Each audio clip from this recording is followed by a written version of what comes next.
Hi chums, right, dinner time in Derry McCash, and we've got number 9, one Charlotte split. There's it there in the book, whatever that means. Remember your codes, one Charlotte split. I think that means I cut it into sections with an eye on each one. So that's what we'll go with anyway, okay? So, I said in my last video that the boys were coming at the weekend there to do the gutters. Well, that was what was intended, but when I went to get them, called out first at the factory to get them, they were closed. And you know, I think that's disgraceful that they should close when we need to work on a Saturday. So I'm going to have to write to the company boss and say this is not good enough. But we had to do something else. So luckily enough, we went to a builder's yard and got tiles and roofing laths and the roofing stuff you put down, the membrane to stop the water getting in. And we got the roof built over the little toilet on the outside toilet, where there was a water tank one time, and then I knocked that down because I didn't want water going up. I didn't want the roof to fall in over time because of the weight of the water. So I knocked the tank part down and just left the toilet. But I made a mistake. I didn't really make a mistake. I made a mistake in that I didn't work out some way to get the water off that little flat roof, and instead it just ran down the wall and took all the dirt and gunk and all with it. So that wasn't good from that point of view, you know. So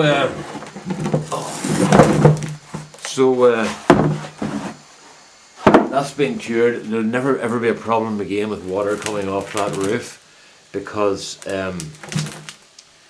that's now fixed. So we've got something done. So the only thing left to do now is the gutters and downspouts around the house and the sheds, and then we have to do the path at the back of the house. Is it's like an amalgamation of 4 different generations of paths, so that they're not all the levels are wrong, you know, and they're so wrong the water runs back towards the house. So that's going to be cured as well. So we'll have to step out over our critical areas or the critical stepping spaces where you have to go in order to keep your feet dry in the winter and when it rains, you know. When it rains, we haven't had rain here for about 3 or 4 weeks. The whole time these guys have been working at the house hasn't rained. We've been really, really lucky. Now they say there's to be rain tomorrow or Tuesday. This is Sunday. They say there's to be rain on Tuesday, but it's absolutely beautiful day. You can see the shadows. Where are we? Shadows, big shadows, Brendy. I can see the sun's shining beautifully now, and it's around about 5 o'clock in the evening. So no complaints about that at all. Somebody happened, as Paula said to me, about you don't get very excited about your potato reviews when they're going well, and that other people will be shouting their heads off and screaming. But it's kind of an Irish thing, you know. We don't get excited about success, okay? Oh, how to explain this? We do get excited about success, but we don't show the excitement.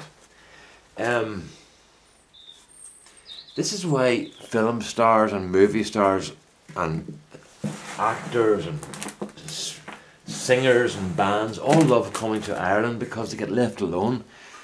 That is our crookedness, that we will not satisfy people by telling them how great they are, okay?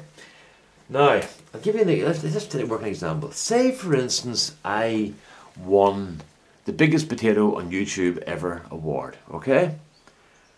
It's okay for me to go and tell my wife that, okay, I'm a son and daughter, but I don't go outside and tell that. I keep that to myself. But it's okay for my wife to slip into a conversation and say, oh, by the way, did you hear Brendan won the biggest potato on YouTube award this year? And people go, God, that's very good. And it's all right for them to tell other people then, did you hear it, Brendan, he won, that's grand.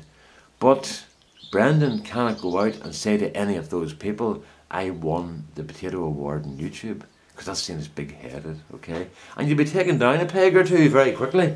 So it's a very subtle way of sort of there's a very subtle technique in letting people know about success, but you're not allowed to boast. That's the bottom line. We do not like boasting. And people talking of their success is sometimes seen as boasting. So this is why it's very hard for us to sell ourselves, because a lot of it is seen, we would see it as telling people what you can do and how good you are doing it. It would be seen as being very sort of boastful, and that's not really appreciated here, you know. Now, you play a game, right, where I had a situation one time where a guy's daughter had fantastic success in her job, right? She had been given a huge award, and how he told me was, he said to me, I'm going to make 3 names up here, John and Mary, okay? So these are the son and daughter. And this man came and said to me about his son John, he said, "What do you hear this, Brendan? John told me his sister got a big award at work for a project she did." You see, now that's gone back to that thing about, she could not tell me about this, she could not talk about her success, but somebody else could. He couldn't talk about her success because it was seen as him boasting about his daughter. So he told me that his son had told him about his sister, who was his daughter. So that made it a third party thing. So that was okay for him to tell me. So then I was able to say, well, tell Mary congratulations, that's brilliant. Ach, you know yourself, Brenton, these young'uns will hardly tell you a thing. So he was able to boast about his daughter by telling me that his son had told him. So that's how you kind of get around telling people how well your children do, you know. You pretend that one of them told you, and you almost found out by accident, you know. And that's seen as sort of okay. But that was him being very careful not to boast about his children, but trying to boast about them, you know. So it sometimes goes to ludicrous lengths, you know. I don't know how we've got that. As a society, we tend not to talk much about our achievement. I'll give you another example. You know the garage gang that I talk about, they run about with, right? Well, there's a guy in one night who didn't know us, but he was talking about road racing, and road racing is huge here. And it's just Joey Dunlop. Everybody knows who Joey Dunlop was. He's probably one of the greatest road racers ever. But there's different categories. There's different 250s and 600s and superbikes and all the rest of it. And if you achieve success in any one of those, that is a huge, huge thing, because it's so hard. There's so many fellas out there, and some girls, trying to win these competitions and win the Rider of the Year and all the rest of it. It's a huge thing if you win it. So this guy was standing talking to us in the garage one night about road racing and all the rest of it. And what he didn't know was that one of the guys who was standing there, a son of one of the boys in the garage, was the reigning Irish 250cc road racing champion. He had won the championship that year. But none of us told this guy here is the reigning champion in case we embarrassed him. And he didn't say, I am the reigning champion, because he didn't want to be seen as boasting. And his dad didn't say, well, my son here is the reigning champion, because that would be seen as boasting. So we let that guy, that guy who was mad about road racing, we let him leave the garage without knowing that he was actually standing beside the current Irish champion. So that's how fearful we are that people will think we're boasting. So, I mean, these reveals and stuff, right? I put these up on YouTube and I do them and show you. There's the potatoes I got today, right? But I would never say to anybody, I got so many pounds out of my bag, out of my pots last week, or I've got so many sort of potatoes out of my Maris pears. I would never do that, ever. If they want to find out, they can go on YouTube. But I will never tell them that I get these huge amount of potatoes or anything, because that would be seen as boasting. but it's okay for me to do this as a reveal, because I don't know how many potatoes I'm going to get. So I won't be at fault for showing you how many I did get, because it's part of a process. We're finding out together, so that's okay. But I can't go up to the house. Oh, sorry. I can go to the house and say, I got so many today, Rosemary. But if my cousin walks in, I can't say to him, look at this, I've just got 6 pounds of potatoes. You know?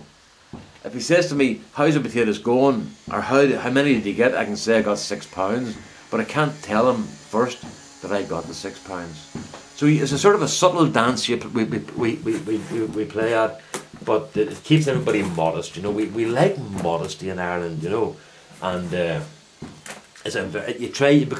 you get very subtle in boasting. Put it that way. You know, but to see when you do, no matter how subtle you are, you're always caught out. You know, you will not do it and not be found out. You know, because everybody knows the rules of the game. So the other thing too is that if we see other people in other countries talking about how well they've done at something or how well something has gone for them, we think that's great. You know, we don't condemn people for saying how well they've done if they're from outside Ireland, but try doing it in Ireland and you'll get put in your box, you know. So, I don't know, we are a strange people. There we go. So we'll see. These are Charlotte. There's a perfect size there. Those are the perfect size for a Charlotte. Just around about a good sized egg. These are a bit big, but they're not taste any different. They're just a bit harder to cook. So that's it. So we'll see what these weigh, and then we'll get up to the house, because Rosemary asked me there, you wouldn't nip down and get some spuds in the greenhouse, and I went, yeah, okay, I'll do a reveal. And she went, right to me. And I don't know how long ago that was, but I better get these up, get going, you know. So that's where we are, folks.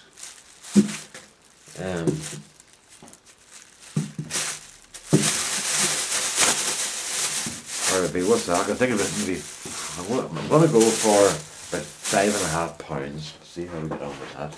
I hope we don't blind you here. The sun was just in behind the cloud when I set that up. But really, see now, I'm going to see can I do it. Oh, this is going to be very hard, because I think I'm going to actually blind you. Well, so watch your eyes here, just in case, just until the camera gets acclimatized. Okay. Let's see. I don't know if you can even see that there.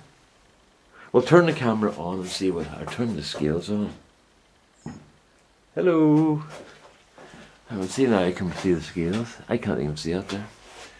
Wait a see. What are we going to do? We're going to have to try and find somewhere else to hang these up. Oh, that's my shoulder. Sorry about that. I wonder if I tried to hang them up there. Would they work? Would it work there? Hold on, let's see now. There's the scales. Right. Take the scales off and hang them there. Right. Right. That's the light shining on them now.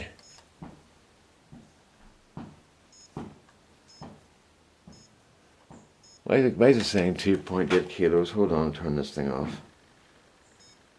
Right, bye. Sorry, bear with me here, folks. I'm just trying to get this thing. Oh, do you know what's doing? It's giving me the temperature, 28.5 degrees centigrade there. Right, I'm going. Hopefully, I'll have to move this here. Right, hold on, Brenton. You got your new fancy tripod. Use the thing and get the thing up higher here. Right, there we are. That's us up as high as we can go. And then I'll just bring that back. Oh, let's bring it back a wee bit. Right, there you are. You can see now.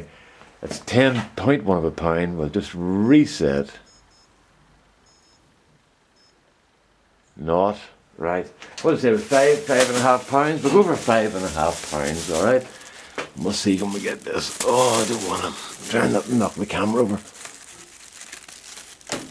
Oh, sorry. Look.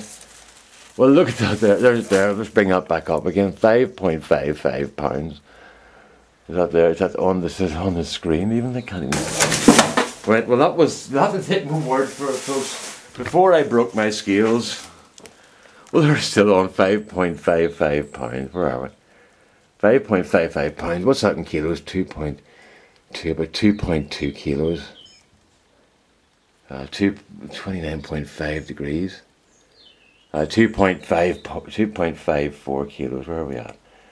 Oh, I'm making a mess of this. I can't. You know what it is? I can't even see what the scales are. There we are. 2.5. So 5.55 pounds. Let's leave it at that because my arm's getting very sore here.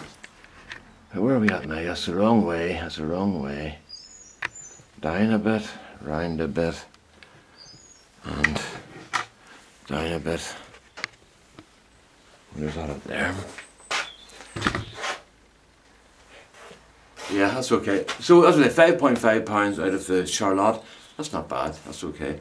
That was one big potato split up, but I think I cut the eyes into little sections. But I need to make better notes for next year. Okay. So that's it, folks. There'll be nobody here working tomorrow. I get to go shopping for carpet and paint tomorrow. And curtain rails, isn't that fantastic? And then the painter arrives on Tuesday and he'll be finished on Friday. And then the boys will be back. During the week they'll come back and do the gutters. We're not too sure, probably Wednesday or Thursday. We're not too sure which day it'll be. Because they've got their jobs as well, you know. They can't just spend their time at my house all the time. And then basically the house will be finished. And once we get all the stuff away, all the gravel, and not gravel, all the skip and all the scaffolding and the planks and everything else, then we can get the place levelled out properly and get this gravel down. That'll make a big difference, you know. So that'll be a house near done. Alright, so there you go, folks. All the best now. Bye bye.